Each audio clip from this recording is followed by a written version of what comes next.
వాగర్థావివ సంపృక్తౌ వాగర్థ ప్రతిపత్తయే జగతః పితరౌ వందే పార్వతీ పరమేశ్వరౌ. ఆదిత్యాయ చ సోమాయ మంగళాయ బుధాయ చ గురుశుక్ర శనిభ్యశ్చ రాహవే కేతవే నమః. శృంగేరి జగద్గురు పీఠాధిపతులకి, కంచి పీఠాధిపతులకి నమస్కారములు తెలియజేసుకుంటూ కార్యక్రమాన్ని ప్రారంభిద్దాం. ఈ రోజున చెప్పుకోబోయేటువంటి అంశము మహామహిమాన్వితమైనటువంటిది, చాలా ప్రభావవంతమైనటువంటి విషయాన్ని మీతో పంచుకోదలుచుకున్నాను. కేవలం నేనొక్కడే ఈ యొక్క మహిమని పొందితే కాదు, నాతో పాటు నాకు తెలిసిన వాళ్ళందరూ, ప్రేక్షకులందరూ కూడా ఈరోజు ఉన్నటువంటి మహత్యాన్ని పొందాలనే సదుద్దేశంతో ఒక చక్కటి విషయాన్ని మీతో పంచుకోదలుచుకున్నాను. కార్యక్రమాన్ని ఆశాంతం వీక్షించండి. జనవరి 3వ తారీఖు 2026 సంవత్సరంలో ఏర్పడుతున్నటువంటిది శివముక్కోటి ఆరుద్రోత్సవము అని అంటారు. ఈ శివముక్కోటి గురించి మనకు ఏ శాస్త్రంలో లేకపోయినప్పటికీ కూడా యుగ యుగాల నుంచి ఈ రోజున పరమేశ్వరుని ఆరాధించే గొప్ప పుణ్యతిథి ఆరుద్రోత్సవంగా చెప్పబడుతున్నటువంటిది. పండుగ కంటే కూడా ఉత్సవంగా దీన్ని చూడాలి. దీన్ని బహుళ వ్యాప్తి చేసినటువంటి మహానుభావుల వారు నడిచే దైవము సాక్షాత్తు శంకర స్వరూపము కంచిపీఠాధిపతులైనటువంటి శ్రీ శ్రీ శ్రీ చంద్రశేఖరేంద్ర సరస్వతి స్వామివారు. ప్రతి సంవత్సరం ఈ శివముక్కోటి రోజున చిదంబరంలో ఆ ఆరుద్ర నక్షత్రాన్ని దర్శించుకొని ఈశ్వరుడికి వివిధ రకాలుగా అభిషేకాదులు, అర్చనలు జరిపించేవారు. వారి ద్వారానే అందరికీ కూడా దీని యొక్క మహత్యము ప్రకటితమైనది. ఆకాశంలో తూర్పు వైపున కానీ లేదా ఈశాన్యం వైపున కానీ నిలువుగా 3 నక్షత్రాలు లేదా అడ్డముగా 3 నక్షత్రాలు కనిపిస్తుంది. ఈ రోజున ప్రభావవంతంగా కనిపిస్తుంది. పరీక్షించండి. ఎందుకంటే చాలామందికి కంటి సమస్యలు ఉంటున్నాయి కాబట్టి సరిగా కనబడకపోవచ్చు. కానీ బాగా పరిశీలిస్తే తప్ప ఈ 3 నక్షత్రాలు ఒకే వరుసలో నిలువుగా కానీ అడ్డంగా కానీ కనిపిస్తాయి. అదే ఆరుద్ర నక్షత్రం. సంపూర్ణముగా ఆ చుట్టుపక్కల ఉన్నటువంటి మండలాన్ని గనక చూస్తే శివుడు నటరాజ స్వరూపముగా తాండవం ఆడుతున్నటువంటి దృశ్యముగా మనకు గోచరమవుతుంది. అంతటి మహిమాన్వితమైనటువంటి నక్షత్రాన్ని ఒక్కసారి చూసి నమస్కారం చేసుకోండి. 3వ తారీఖు తెల్లవారుజామున 3 గంటల నుంచి 5:30 లోపల ఈ యొక్క సుందర దృశ్యాన్ని చూడండి. అంటే 2:30 కల్లా లేచి కాలకృత్యాదులు తీర్చుకొని ఆకాశం వైపుకి తూర్పు వైపున పరిశీలించి చూడండి, మీకు కనబడుతుంది. తదనంతరం మీరు ఇంట్లో చక్కగా ఆవు నేతితో దీపారాధన చేసి శివలింగానికి అభిషేకము నమశ్శంకరాయ నమశ్శంకరాయ నమశ్శంకరాయ అంటూ అభిషేకము చేసి అర్చన చేయండి. నైవేద్యముగా నూకలు లేని బియ్యాన్ని పాయసముగా చేసి నైవేద్యముగా పరమేశ్వరునికి సమర్పించండి, చాలు. ఈరోజు మహా గొప్పదైనటువంటి విశేషం ఉన్నదండి. మనకు సాధారణంగా ముక్కోటి ఏకాదశి రోజున ఉత్తర ద్వారం గుండా విష్ణుని ఏ విధంగానైతే దర్శించుకుంటామో అదేవిధంగా ఉత్తర ద్వారం గుండా ఈశ్వరుని దర్శించుకునే, శివలింగాన్ని దర్శించుకునే మహాభాగ్యము ఈ ఒక్క శివముక్కోటి రోజునే మనకు కలుగుతుందంటే అతిశయోక్తి కాదు. ఎంత మహిమాన్వితమైనటువంటిదండి. శివకేశవుల్ని ఉత్తర ద్వారం గుండా దర్శించుకునే భాగ్యము ఈ యొక్క ధనుర్మాసంలోనే కలుగుతుంది అంటే అంత మహత్యం ఈ ధనుర్మాసానికి ఉంది.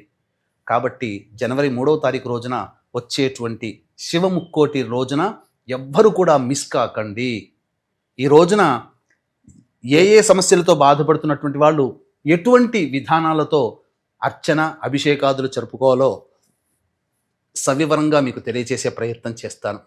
వీక్షించేటువంటి ప్రేక్షకులకి గమనిక, ఈ యొక్క శివముక్కోటి సందర్భంగా జనవరి 3వ తారీఖు రోజున మన పీఠం ఆధ్వర్యంలో శ్రీశైల క్షేత్రంలో కానీ శ్రీకాళహస్తి క్షేత్రంలో కానీ ఈ 2026వ సంవత్సరం అంతా కూడా మీకు శుభం కలగాలి, అన్నింటా మీకు జయం కలగాలి, మీ సంకల్పం నెరవేరాలి, ముఖ్యంగా నవగ్రహాలు సంపూర్ణంగా అనుకూలించాలి అనే సదుద్దేశముతో సర్వదోష నివారణ పూజల హోమాలలో భాగంగా నవగ్రహ పాశుపత హోమము, అనారోగ్యం కోసం మృత్యుంజయ హోమము, శాంతి కోసం రుద్ర హోమము, అలాగే ఆటంకాల నివారణ కోసం లక్ష్మీ గణపతి హోమము, వివాహం కాని అబ్బాయిలకి అమ్మాయిలకి మరియు దాంపత్య సమస్యలకి హోమాదులు, అలాగే శత్రుబాధ నరఘోష కోర్టు సమస్యల నివారణకి సుదర్శన మూలమంత్ర హోమము, కాలభైరవ హోమము, ముఖ్యంగా మేష మిథున కర్కాటక సింహ కన్య వృశ్చిక ధనస్సు కుంభమీన రాశుల్లో జన్మించినటువంటి వారికి శని దోష నివారణకై శనీశ్వర హోమం అనేటువంటిది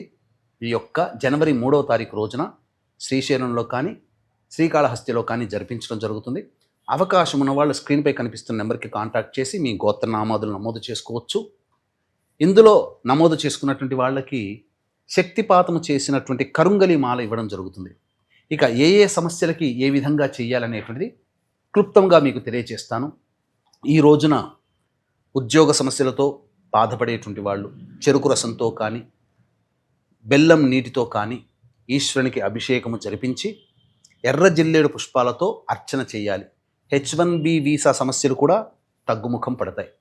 ఇక వివాహ సమస్యలతో బాధపడేటువంటి వాళ్ళు, దాంపత్య సమస్యలతో బాధపడేటువంటి వాళ్ళు ఖండ చక్కెర లేదా మిశ్రి అంటారు, వాటిని పొడి చేసి ఆ పొడిని నీటిలో వేసి ఆ నీటితో ఈశ్వరునికి అభిషేకం చేయడం, గన్నేరు పుష్పాలు లేదా మల్లె పుష్పాలతో అర్చన చేయడం.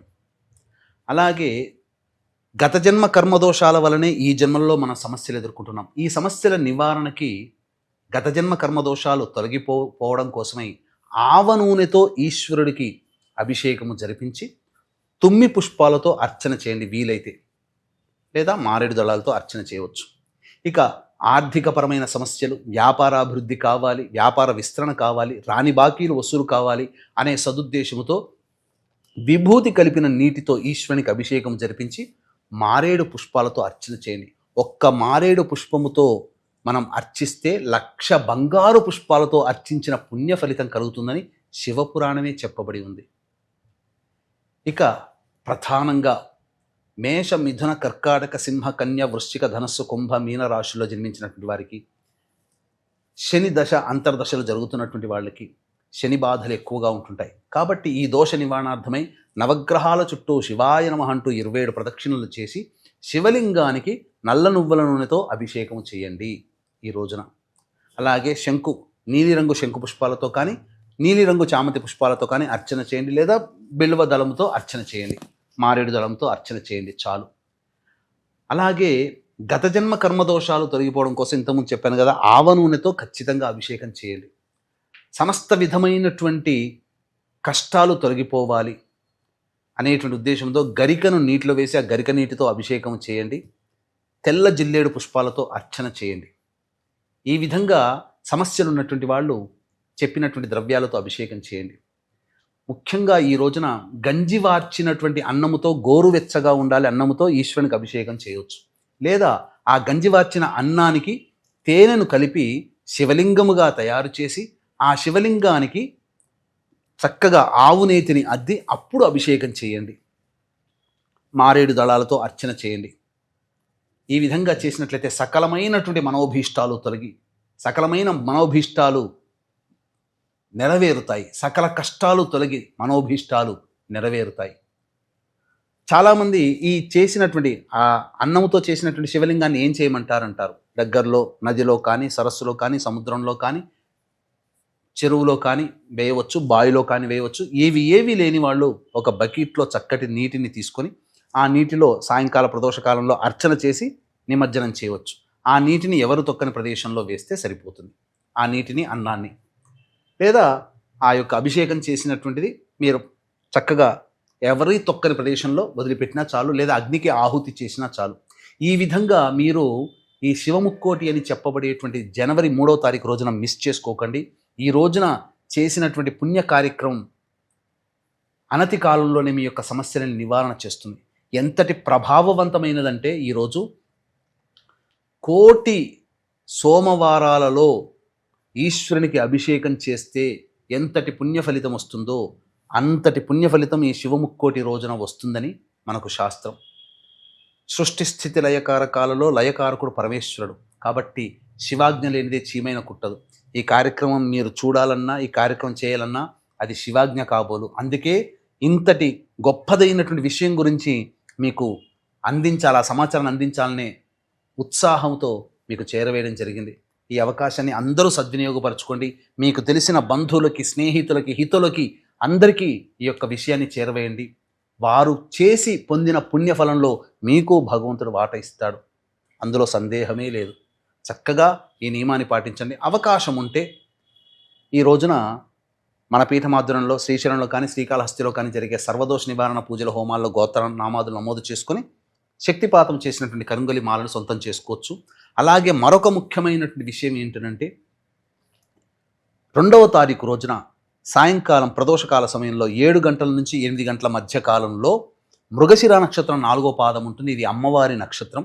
ఆ రోజున శివాలయానికి చేరుకొని పరమేశ్వరునికి నమస్కారం చేసుకొని అమ్మవారికి నమస్కారం చేసుకొని నీ యొక్క అనుగ్రహం వల్లనే నేను ఈ రోజున దర్శించుకున్నాను, అలాగే రేపటి రోజున నీకు సేవ చేసుకునే భాగ్యాన్ని కల్పించు మహానుభావ, నీ ఇచ్ఛాశక్తి, నీ క్రియాశక్తి, నీ జ్ఞానశక్తి వల్ల నాకున్నటువంటి సమస్త బాధలు తొలగిపోవాలి, నాకున్నటువంటి సమస్త కోరికలు నెరవేరాలి అనే ఉద్దేశంతో ఈశ్వరునికి అర్చన, అమ్మవారికి కుంకుమ అర్చన జరిపించుకొని ఇంటికి వచ్చేయండి. ఆ రోజంతా శివముక్కోటి అని చెప్పుకోబడేటువంటి 3వ తారీఖు రోజున బ్రహ్మచర్య వ్రతాన్ని ఆచరించండి. దాంపత్యం పనికిరాదు, మాంసాహారం పనికిరాదు, ధూమపానం పనికిరాదు, అలాగే మైథునం పనికిరాదు, మద్యపానం కూడా పనికిరాదు. చక్కగా ఆ రోజున అందరినీ సంతోషపెట్టండి, ఎవరిని బాధ పెట్టకండి. ఈ విధంగా చేసినటువంటి వాళ్ళకి పరమేశ్వరుడు సర్వదా తోడై ఉండి మీ సంకల్పాలని దగ్గరుండి నెరవేరుస్తాడు అని చెప్పడంలో ఏమాత్రం సందేహం లేదని చెప్తూ సర్వం శ్రీ ఉమామహేశ్వర పరబ్రహ్మార్పణమస్తు.